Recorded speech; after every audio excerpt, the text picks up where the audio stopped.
Hey everybody, and thanks for watching Woodcrest Bonsai. So today I want to give you an update on my elms. In a previous video I featured two that I cut way back and repotted and root pruned, and then all the rest of these that you see in the viewfinder are got the same treatment. They were all cut back to almost nothing, and look at how much growth we've got. I mean, look at this guy. He's growing like crazy. The two that I featured on the video is this one, and look at how much new growth. And some people said, oh, I could never do that. This is how you do it to create a bonsai with movement and taper and all the other stuff a bonsai has. So look at them all. They have all sprouted. Now here's one that's a little bit late, but it's still got lots of sprouts. And here's another little guy that's possibly a little runty with some weeds, but it has still sprouted.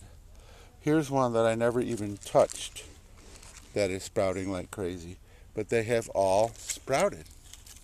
So don't be afraid. You have to do it in the correct timing though. And for elms, for me, it's the middle of winter. Whenever I did the video on these guys, I don't actually remember the exact date. And if you're curious, the guys in the ice cream containers, those are podocarpus. And I'd love to do a podocarpus video, but I don't have a single bonsai podocarpus. But anyway, don't be afraid to cut your trees back. Make sure the timing is right. And for me, my temperate trees, like elms and hornbeams and Schilling's holly and what else? Bald cypress, ilex Schillings. Did I say that already? Yes, I did. They all need to be done when they're dormant in the winter. Then your tropical trees, they will respond better when it's really warm in the summer or very late spring. All your ficus, things like Premna or parrot's beak, bougainvillea, all the other different tropicals that I have, which right now I'm drawing a brain blank. But anyway, positive proof that even with major cutbacks, trees will respond with new growth. And now what I do with these next really just all depends. Most of the time I just let them grow again. I do this 2 or 3 or 4 years, and then I begin to style a tree. But every time you do a cutback, you get closer to styling a tree because you have more branching, you have more taper, so you can begin to selectively pick the branches that have emerged and begin to use those to create your final design.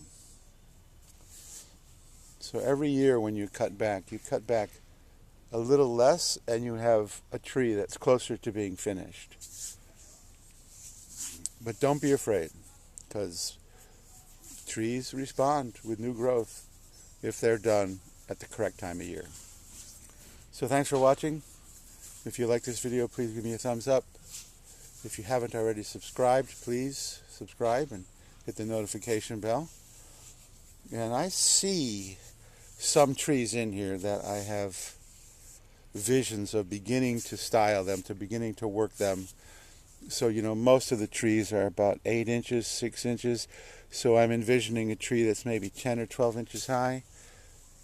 You know, no massive trunks. I do have some in the ground that I'm allowing to get really big. But that's, you know, another 3 or 4 years.